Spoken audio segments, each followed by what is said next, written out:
Demokrasi kini terancam mati akibat kekuatan yang menghalalkan segala cara. Salam Pancasila, merdeka, merdeka, merdeka. Saudara-saudara, seluruh rakyat Indonesia yang saya cintai dan banggakan. Pada hari ini seluruh rakyat Indonesia telah berpartisipasi memberikan suaranya pada pilkada. Pilkada cermin peradaban bangsa. Dalam pilkada ini, saya selalu menyerukan bahwa suara rakyat adalah suara Tuhan. Vox Populi, Vox Dei. Ungkapan bijak ini menegaskan betapa berbahayanya sekiranya pemilu hanya dijadikan alat kekuasaan. Saudara-saudara sekalian, Indonesia merdeka mengandung semangat pembebasan dari berbagai bentuk penjajahan. Dengan merdeka, rakyat Indonesia memiliki kedaulatan untuk berserikat, berkumpul, dan menyampaikan pendapatnya secara bebas sesuai hati nuraninya.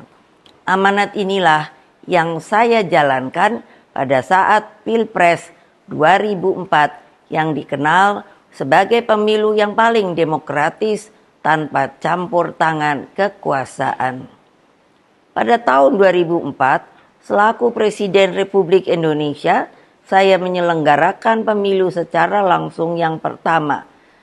Dalam pemilu itu rakyat sungguh berdaulat. Lalu, mengapa kedaulatan rakyat itu kini dimanipulasi hanya karena kekuasaan? Saya sangat khawatir bahwa hal ini akan terus berjalan di kemudian hari. Oleh karena itu, saya bertanya, di manakah sebenarnya hak dan keadilan dan kedaulatan seluruh rakyat Indonesia yang saya cintai? Saudara-saudara sekalian, demokrasi kini terancam mati akibat kekuatan yang menghalalkan segala cara. Kekuatan ini mampu menggunakan sumber daya dan alat-alat negara. Hal ini nampak di beberapa wilayah yang saya amati terus-menerus seperti Banten, Jawa Tengah, Jawa Timur, Sumatera Utara, hingga Sulawesi Utara, dan berbagai provinsi lainnya. Di Jawa Tengah misalnya, saya mendapatkan laporan betapa masifnya penggunaan pejabat kepala daerah hingga mutasi aparatur kepolisian demi tujuan politik elektoral.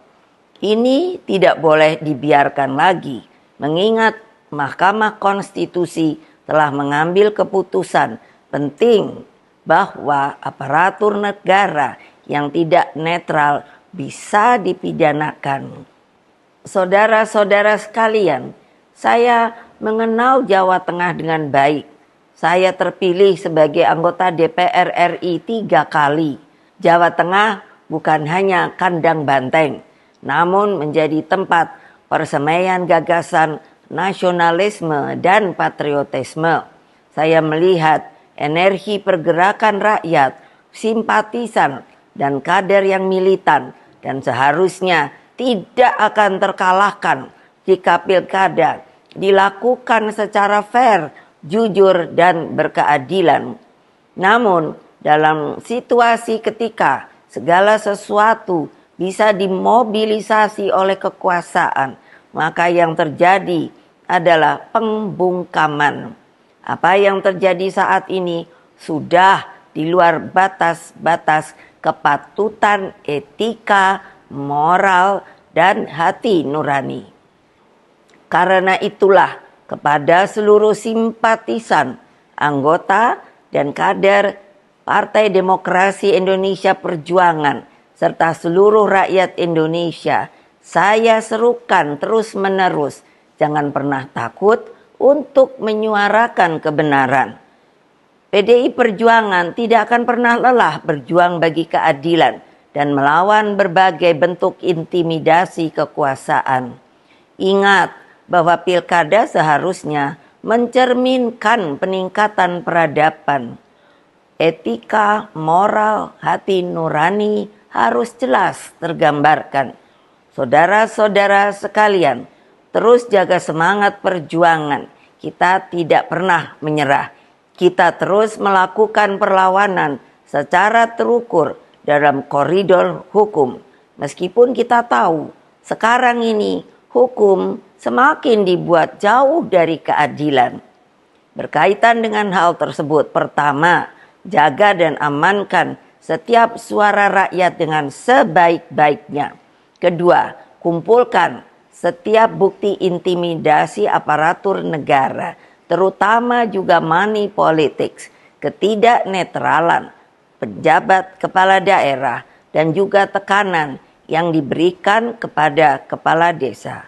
Ketiga, kumpulkan berbagai bukti yang menunjukkan mobilisasi bansos yang dilakukan secara masif dan praktik-praktik sekali lagi money politics yang terjadi. Keempat, kumpulkan berbagai fakta penghadangan seperti yang terjadi di daerah Banten yang menyebabkan ketidakadilan. Kelima, terus galang kekuatan rakyat agar berani menyuarakan kebenaran. Wassalamualaikum warahmatullahi wabarakatuh. Om Santi, Santi, Santi Om. Rahayu. Merdeka, merdeka, merdeka.